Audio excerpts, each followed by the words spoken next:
High stakes, high turnout, and a generational shift in U.S. politics. We're watching the dust settle on the midterm elections, with the Democrats flipping the House of Representatives, along with a whole host of key governors' races, at least 7, while Republicans consolidated their advantage in the U.S. Senate. Expect more checks and balances, along with perhaps more gridlock.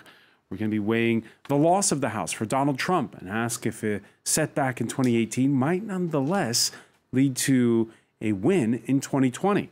Trump lost moderate Republican strongholds, particularly in suburban areas and among women voters, while consolidating his base with a divisive campaign that included rhetoric and broadcast messages deemed racist or offensive. The new normal, or the beginning of the end for his brand of identity politics? The Democrats, too, find themselves at a crossroad. We'll see which wing of the party fared better. Is it that of 78-year-old Nancy Pelosi, the once and most probable future moderate House Speaker, or of Alexandria Ocasio-Perez, nearly half a century younger than Pelosi, a Democratic socialist who's to become the youngest lawmaker on Capitol Hill? The whole world is watching because with the midterms over, well, you might say this Wednesday is the first day of the 2020 presidential campaign. What kind of leader do Americans want going forward? What does the rest of the world want? Today in the France 24 debate, we're looking at what is a generational shift. With us from Washington, Republican commentator and political consultant Harlem Hill. Thanks you for joining us. Derrière moi au Congrès. Hannah Murdoch, who researches and teaches energy and environment issues at Sciences Po, a native of Texas. Yeah. Thank you for being with us. Thanks as well for being with us, Jérémy Gallon, the author of Journal of a Young Diplomat in Trump's America, published in French? Yes, published in French. Cool. By Gallimard. Soon to be translated. I hope so. Okay. And Craig Capitas, editor-at-large for TRT World. How are you? Mon capitaine. All right, the world, the France 24 debate on Facebook and on Twitter, hashtag F24debate.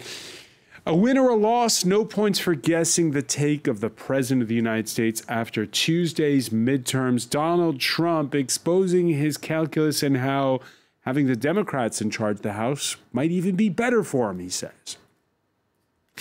Now we have a much easier path because the Democrats will come to us with a plan for infrastructure, a plan for health care, a plan for whatever they are looking at, and we'll negotiate.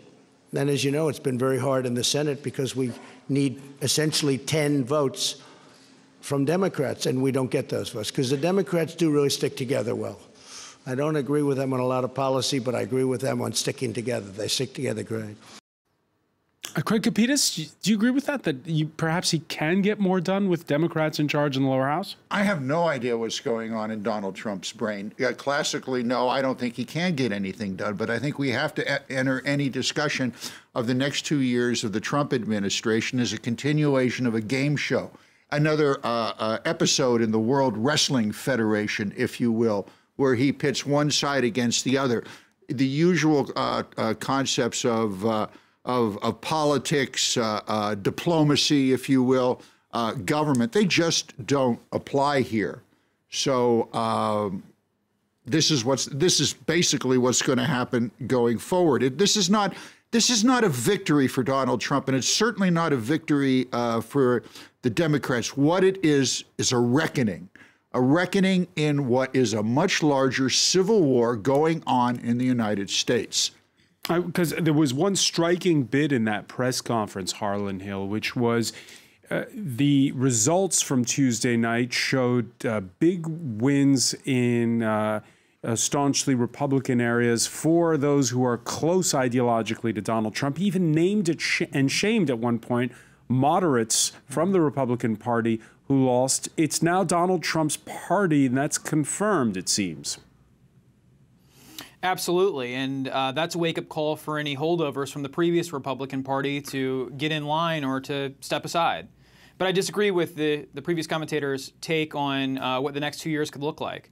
If the Democrats are willing to come to the table, the president has indicated that he's absolutely willing to do a deal with them, whether that's on health care, and he's spoken to that, as have Democrats, or on infrastructure. Both sides said that they want to get a deal done on that. Or if it's a solution to the DACA issue. I mean, the president's already said that he's willing to give permanent legal status to the DACA recipients in exchange for a wall. I mean, so a deal can be done here if Democrats keep an open mind and they don't want to be the party of obstruction and they want to have a legitimate role in governing this country. Hannah Murdoch? Well, I can kind of see from both sides. I think that both Republicans and Democrats are calling this a victory. Whether or not that's true, I guess we'll see pretty soon and how much is able to get done. But I think that what was a really clear message from the blue wave that was at least seen for the House is that the Republicans and the Trump administration cannot see this anymore as validation for their regulations, their policy priorities, and that at least there will be some pushback now. So, Jeremy Guénon, I bet you have to explain this to your French friends a lot, because if you look at the results from Tuesday, I mean, in terms of actual real estate owned, it's a huge landslide for the Republicans. Of course, a lot of this red is more rural areas. The patches of blue, particularly on the coasts and near the borders, are where the Democrats won. So one side picks up more votes, the other side picks up more real estate. Yeah, I think it's the consequence of identity politics and the huge polarization of the US. Now you have clearly the coast, West Coast, East Coast, that are more liberals, that vote for the Democrats, and the rest of the country that vote mainly Republicans. And the problem is that there is a massive divide, by the way, that you can see more and more also in Western Europe, with a divide between rural areas and urban areas, between people who have the feeling to benefit from globalization on the coasts in the US, very well educated, and people who have the feeling to be the losers of globalization, the left behind. And unfortunately, what we have seen during the campaign is that it's extremely difficult for these two countries right now to talk to each other. And here in France, in French we have a word, déclassement, this fear of that you're being left behind effectively. It's not just economics, and it was a lot of identity politics, this election. Yeah, as you mentioned, it's something that struck me when I was a diplomat in the US, is that this mix of economic but also cultural anxieties, you see it right now on both sides of the Atlantic. So there's all this anxiety, even though on paper the economy is booming in the United States. Well, yeah, but look, let's not fall for this pundit trap of bipartisanship, Francois. The GOP under Trump has turned into a racist, alt-right, white supremacist party. And the Democrats are going to be fighting this version of banality of evil, albeit homogenized for American consumption, for the next 2 years, regardless of whether one side wants to see it or not. That's the playing field there. There's a civil war going on in America. A civil war, is that overstating it? There's enough guns. We've seen the bodies. We're already hearing We're already hearing from the state of Georgia and other states in the United States about voter manipulation, extension cords for electricity to voting machines not brought in, so the voting machines wouldn't work. There's going to be a heck of a dogfight in the state of Georgia. You're probably going to see more. You're a conspiracy theorist. This is totally deranged and unbased rhetoric. You need to tone it down, seriously. We're not in the midst of a civil war. We have a divided Congress. Government is working exactly as our founding fathers intended, in line with the Constitution. So how about tone it down a little bit? Because you sound crazy.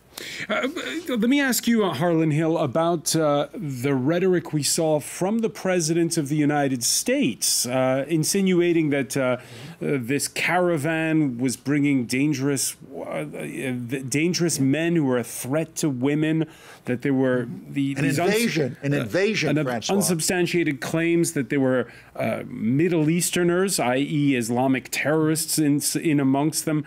The conspiracy theories seem to be flying fast and furious on both sides.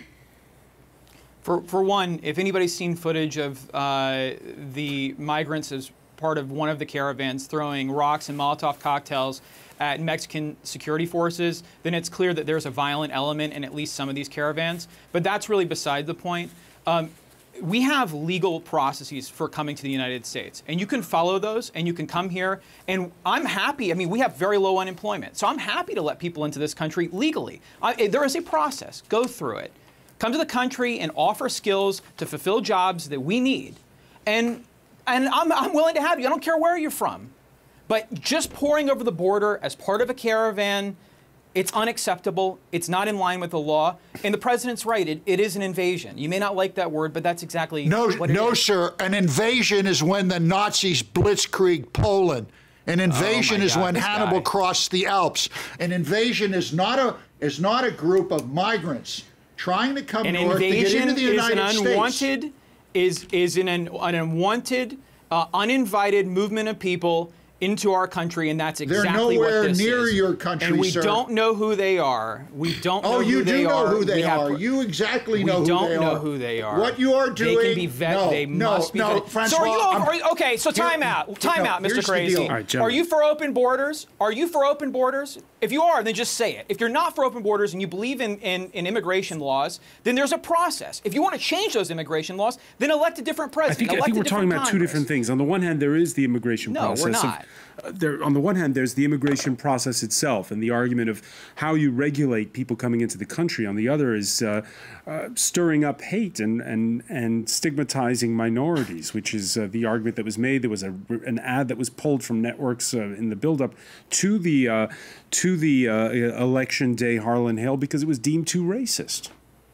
We're not stigmatizing minorities. We're stigmatizing those that are trying to come here illegally, that are breaking the laws, that are attacking Mexican security forces as they move through Mexico towards the United States. We don't know who these people are, point blank.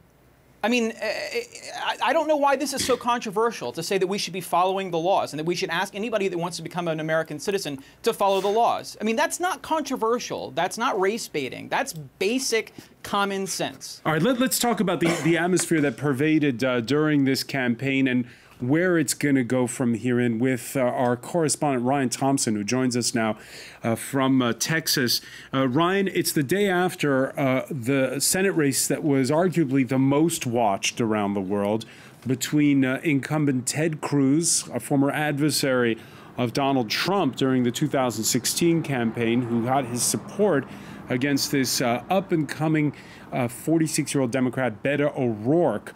On the day after, Cruz has been elected, although by a narrower margin. Is it kind of like the discussion we're having here, both sides claiming victory?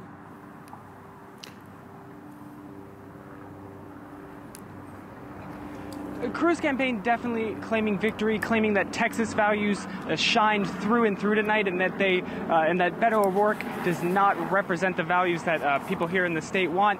The O'Rourke campaign, on the other hand, very optimistic as O'Rourke eyes what he will do next. Of course, he will not go on back to the Senate when the new term starts in January. He resigned from his seat, keeping his focus on this Senate election, but people are discussing what will be next for Beto O'Rourke, and he has not dismissed the possibility of running for office again. He finished his remarks last night saying, "We will see you down the road," and many took that as a sign that he would stand for a much larger office. Some are even saying the White House in 2020, and the fact remains that a lot of what we saw during this hard-fought election in Texas shows that he could possibly do that. I mean, he raised millions of dollars from individual donors, gained national attention, was able to fill stadiums with vast amounts of supporters, and really showed an Obama-esque personality to the world. But at the end of the day, he lost.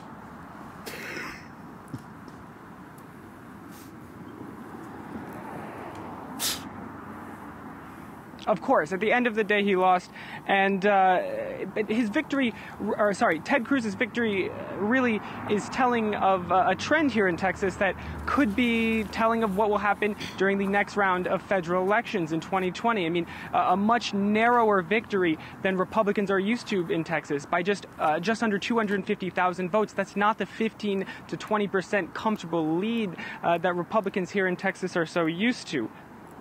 Ryan Thompson, many thanks for joining us there from Houston. Listening attentively is Hannah Murdoch, a Texan herself. How's Texas changing, and what does this particular race say about Texas? Well, first of all, this race was the closest one that for a statewide office in 40 years. So already this was big news that Beto O'Rourke got so close. And when you also look at that map that you showed earlier, if you look at the coloring of Texas right now, you've got clear blue spots in the big cities, and then more coming up from the south. And I think that what you'll see is, I mean, this demographic shift is just going to continue. One thing to keep in mind, though, is how long it'll take. Because when I was still living in Texas 6 years ago, even, I mean, up to a decade ago, we were talking about the demographic shift that was going to turn Texas blue, or at least purple. And we still haven't seen that happen. So maybe in the next decade, but with more Latinos coming in, the Latinos are generally a younger population. It's possible that it could shift soon. So, Jérémy Gallon, speaking of predictions, when you started writing your book, at the time, people were saying, "Oh, it's going to be there really will be a blue wave in 2018, and the Democrats will take both the House and the Senate." Of course, that didn't happen. No, it didn't happen, but when I started writing the book, what I wanted to emphasize was the divides within American society. And this polarization of US society has not disappeared, of course. And what is striking in that we already talk about who will be the next Democratic candidate for 2020. But first of all, they should think, okay, how can we respond to the fears, to the anxieties in the US right now from a core part of the electorate that doesn't just vote Democrat. And I think Democrats are really at the beginning of a long path to intellectually restructure first their software, and in addition, not to fall in the traps that Trump will try to put on their way in the coming years, in particular the risk of wanting to impeach him or investigate him too much, which could consolidate the Republican basis. And then what we have seen... What we saw with the Kavanaugh hearings. Absolutely. And what we have seen also during the conference is already putting himself in the position of, I will try to make deals with you. And then there will be the question for the Democratic leadership. Do we want to have a deal, for instance, on infrastructure with Trump? So these are very important questions for the Democrats, and I'm not sure right now that they have all the answers to these key questions. We're going to pick up on those questions when we come back. Stay with us. You're watching the France 24 debate.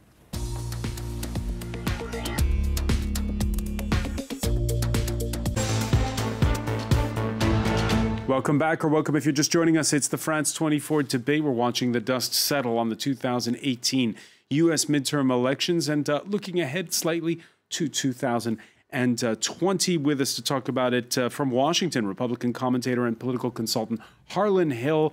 In the studio, Hannah Murdoch, who researches and teaches energy and environment issues at Sciences Po, the French Political Science Institute. Jérémy Gallon, the author of Journal of a Young Diplomat in Trump's America. And Craig Capitis, editor-at-large at TRT World. More than a blue wave, it's a pink wave in Craig Capitis' home state. Pennsylvania had 18 men for 18 congressional districts until now. 4 women winning there. Diversity, who also, in the case of the state races as well. This is from your hometown paper, Craig, the Pittsburgh Post-Gazette. And that is a point that is important. It's too early the exit poll data is still fresh, but it's looking like a lot of women, particularly in suburban areas, did not vote Republican this time around. Yeah, and hopefully that trend will continue, and it's very good for the country. Are we seeing a war of the sexes in a way? No. With more men voting for one party and more women for the other? No, I wouldn't say it's a war of the sexes. I would say I've always felt that women are actually, in many ways, more attuned than men to the reality of what's going on around them. And the women I've spoken to back in the States, suburban moms, are furious with Donald Trump. Now, and the feeling is, they've come to the conclusion that the reality is, look, in a democracy, you get what you deserve, and you deserve what you get. And Donald Trump is... Is it about one man, or is it more about these issues like health care? It's about one man. It's about how the President of the United States acts more like a premier, his lack of moral clarity on issues, his treatment of women. These are issues that, resonate among women and also among a lot of men. So we heard in part one, Jérémy Gallon, Hannah, saying, cautioning us against fixating too much on one individual when it comes to what's shifting in American politics. On this issue of how women voted, is it all about Trump? I would say it depends, because, I mean, if you take Texas or one of these clear red states as an example, you see lots of women voting for Trump still. But maybe one of the other demographic shifts to look at is the women moving into suburbs. And those in the suburbs, they're voting more Democratic also. Harlan Hill, you agree? Well, I think that this is largely overblown. We'll see how this shakes out in 2020, but there are a couple of other interesting anecdotes that I'd like to draw to your attention in terms of demographic shifts. In a state like Texas with Greg Abbott, when you looked at the exit polling, over 25% of African Americans in Texas that cast a ballot for Greg Abbott. In Georgia, Brian Kemp, where he was running against an African-American woman, 12% of the African-Americans that cast a ballot for him. So, I mean, there are some demographic shifts here that go beyond just female voters, where we're actually starting to see that, you know, African-American voters are opening up to the Republican Party, and Hispanic voters as well. And so there's a fundamental shift in the parties here as we sort of recalibrate, and it's not just about the geography and you know, what Senate seats Republicans are winning, but, you know, what is the makeup of both of these parties, and what's the underlying ideology of them? Because in 2016, the president flanked Democrats on a whole host of issues, including trade. And I think that those have long-term repercussions for the makeup of both parties. All right, so there's policy and there's identity, and the diversity that Harlan Hill's talking about won't just be about gender when you look at the makeup of who's representing voters in the next Congress. Emerald Maxwell takes a look. The first woman of color to represent our state in Congress. The first woman to wear a hijab to represent us in Congress. This is Ilhan Omar, Muslim, a former refugee, and a woman, now elected to the US Congress for Minnesota, the state which became her home after fleeing the civil war in Somalia as a teenager. She joins Rashida Tlaib, the other Muslim woman elected to the US Congress this year. This was my time to run and not sit on the sidelines, and so I ran, and so by chance I'm also making history today, but more importantly, people got something different. But they're not the only fresh faces on Capitol Hill. In what's been billed as the Year of the Woman, a record number of female representatives have been elected. Alexandra Ocasio-Cortez is one of two 29-year-old Democrats to win a House seat, becoming the youngest woman ever to do so. A former waitress of Puerto Rican origin, Ocasio-Cortez is a self-declared socialist and has quickly become a rising star of the Democratic Party. What we are standing up for is what is right. That's right. And we will never be ashamed for fighting for what is right. There were other firsts too. A lawyer of Native American heritage, Sharice Davids is openly gay, but that didn't prevent her from beating a Republican incumbent in traditionally conservative Kansas. Along with fellow newly elected Democrat Deb Haaland, they've become the first Native American congresswomen. The result of women, the way women voted, is that the biggest story from these midterm elections, Jeremy Yenon? I think it's a very important story, and I think it's great to see this young woman who have an incredible personal path becoming elected. Though I think we should be very careful and of not trying to have, on the one hand, the Democrats becoming the party of the minorities and the Republican becoming the party of the white men, white rural old men. Because otherwise you will have a problem of social cohesion in the US. And you mentioned the tension that divide right now US society. I think identity politics is a game that has been played by the Democrats first. Republicans have been very critical of the Democrats because of this.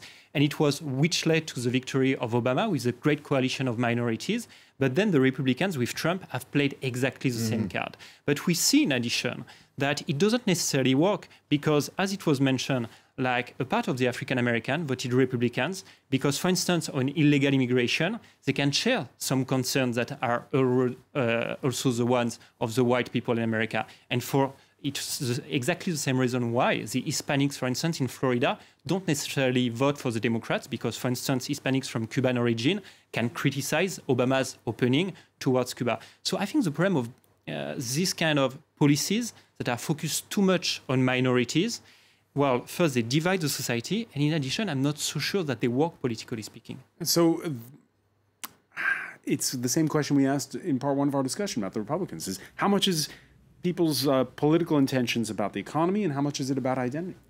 What is very interesting is that the Republicans have not campaigned so much on economy. You could think that with the status of the economy, very low level of unemployment, very high growth rate, Trump would have campaigned in a normal times only on this, but he didn't do it. He campaigned on immigration, on fears, on identity politics. And on the other end, Democrats campaigned more on healthcare and also on the issue of minorities.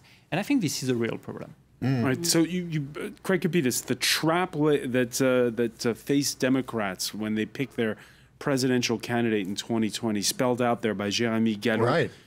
Which way should the Democratic Party go? Again, we're still trying to read the numbers from Tuesday's voting. There's some high-profile wins for people on the left flank of the party, but there are also wins for more moderates, depending on where you are. It's a big country, the United States.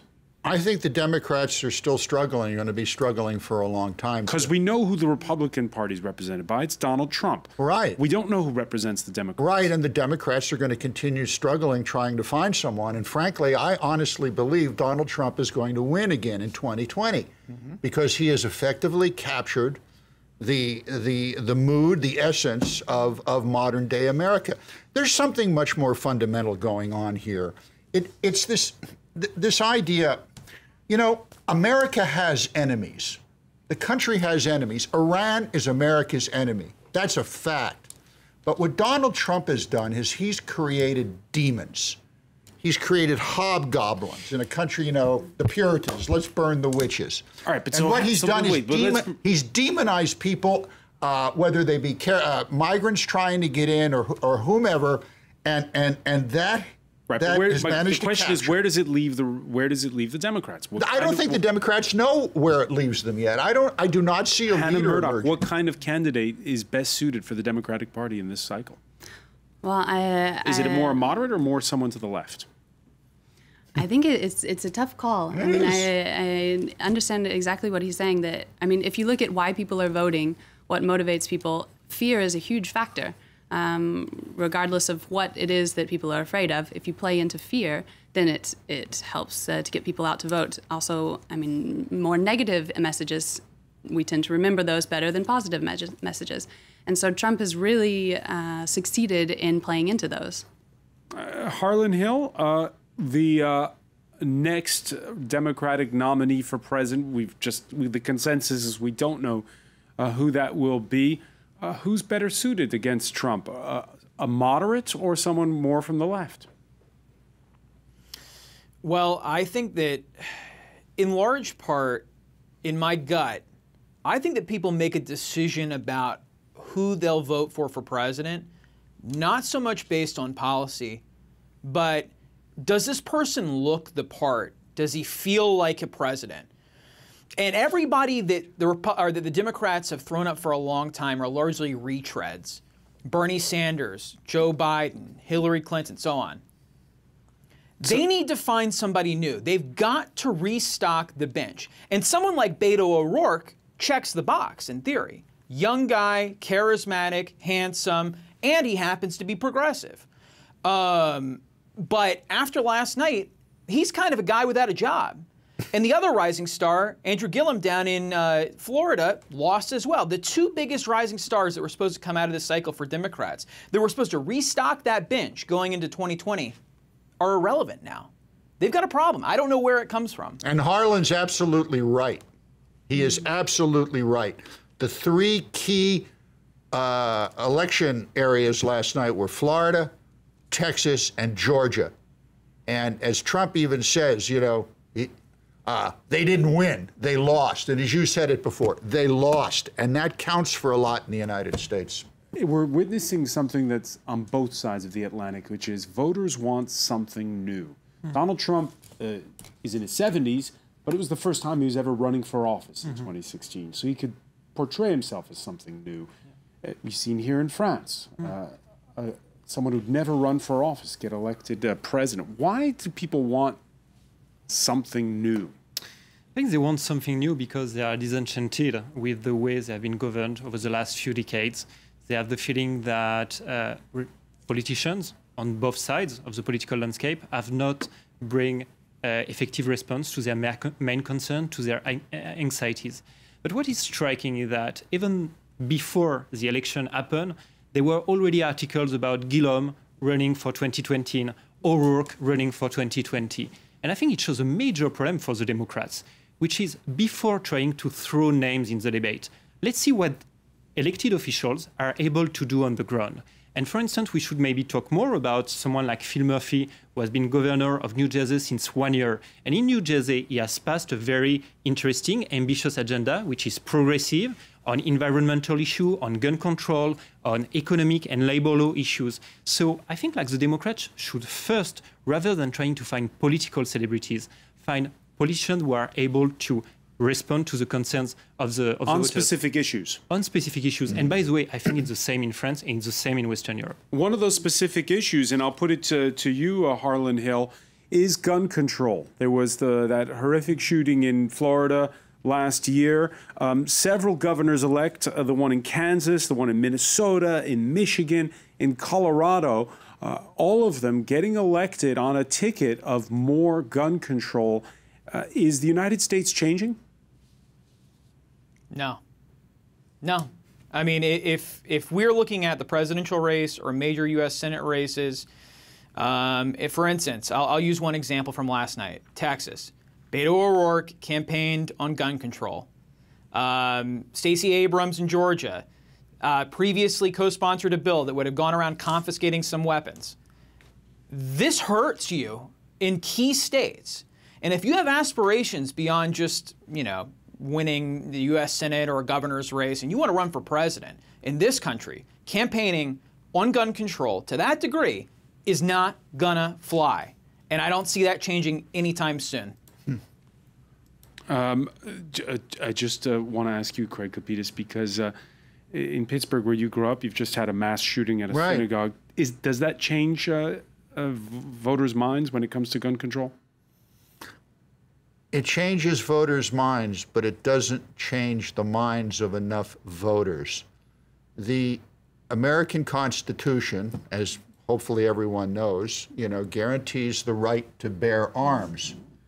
And the tragedy of that, no matter how you want to parse the wording, is that a majority of the American public believes that the Constitution is an inviolable document. It's almost theological, religious, biblical. You don't mess with it. And why is that? Well, because of the founders, because of the whole history of the United States. The whole fight for Supreme Court is over liberal interpretation of the Constitution or strict constructionists, as Donald Trump seems to like. But the fact is, the Constitution and the country was founded centuries ago. It needs to modernize. And conservatives don't want to see that happen. And one of the places where it really needs to change is this whole thing about gun laws. But again, I'm agreeing with Harlan twice in one night, probably be struck down by lightning. He's absolutely correct. You cannot win in the United States unless you embrace the right to bear arms. It's just a reality of the country. This regarding of the Constitution as scripture from high up, what were you thinking when you were working there, Jeremy Guénon? Well, I think it leads us to an interesting consequence of the current election, which will be the fact that reinforcing his majority within the Senate, President Trump will have even more margin of maneuvers to appoint certain federal judges and also potentially to strengthen the conservative side of the Supreme Court, which is right now 5-4 in favor of the conservative, but with two liberal justices, Ginsburg with now 85, Breyer with 80, and who might retire in the coming years. So I think it will be one of the key issues. And of course, we know that the federal branch of the judicial power has a major influence in all these social evolutions, including gun laws and the way the Second Amendment is interpreted under the Constitution. Do you recognize yourself in the political institutions in the United States, Hannah Murdoch? Do they represent, when you look at the judiciary, at the legislature, are they representative of your country? It's hard to say. I mean, with the demographics changing and with, now the Democrats have come into the House, I would say that they represent the divides that we're seeing in the country. It's coming back to identity politics. It's, I think the gun control issue is a big one. Earlier this year, we saw what might have been the beginnings of what looked like a revolution among young people when there were shootings in the high schools, but that wasn't able to translate into a larger movement, at least for the time being. Although lots of these young people they keep seeing their friends die. Are they going to keep voting for Republicans? It's hard to say. I think the gun lobby is too strong at the moment for any of that to change. All right, consensus on that point. One final question. You were mentioning in part one how Democrats who in the House of Representatives will now have these oversight, these checks and balances that weren't there before, particularly the House Intelligence Committee, things regarding to the Mueller investigation, the ability to subpoena the U.S. president's taxes. And you heard Craig Capita saying Democrats should not overplay their hand and push things too far. Otherwise, it will simply consolidate that tribal instinct like we saw with the Kavanaugh. Democrats overplaying their hand? Of course they're going to overplay their hand. They control the Congress now. You know, there's going to be a B-52 bomber filled with subpoenas flying over the White House. You know, they're going to, the Congress is going to inundate the White House with subpoenas on every issue. This is why I said. So what's going to happen with the Mueller investigation? Well, who knows what Mueller's going to say, but you're in all likelihood going to have another investigation started by perhaps the Intelligence Committee or who knows. Remember, Congress controls the purse strings. So President Trump has to worry about that. But this goes back to this issue, Francois, and I've got to say this once more, that people are afraid to come out and say it because it sounds politically incorrect. There is a civil war going on in the United States. There is, for the heart and soul of the country. And right now, Donald Trump has the upper hand because he has created a terrific economy, low unemployment. All of that is true. All of it's true. Now, the consequences of his type of economy long-term, that's an issue for another day. But people like having a little extra money in their pocket, even if a lot of the polls showed that the average American doesn't feel like they're any better. The economy is booming. And that is going to help Trump going forward. But it's also a battlefield in this civil war. When you look at the types of jobs that are created, they're not all full-time. Some of them are part-time, and so there's also this different class layer too. With maybe this is part of why you see people not realizing that they feel better. Final question, Harlan Hill: will the 2020 election, will Donald Trump live by the economy and die by the economy in terms of if it's no longer booming, that's it? I think that is the single most important issue. Something that we've talked about tonight, though, is the importance of health care. If you look at how it polls with Democrats, it's the #1 issue. With independents, it's the #1 issue. And increasingly, it's becoming the #1 issue for Republicans. And so we need to come to some sort of solution. I don't know if the Republicans have it, but he needs that, at least going into 2020, some plan to solve this. All right, we'll leave it there. I want to thank you so much, Harlan Hill, for joining us from Washington. Craig Capitas, Hannah Murdoch, Jeremy Gallon. Stay with us, though. Media Watch is next.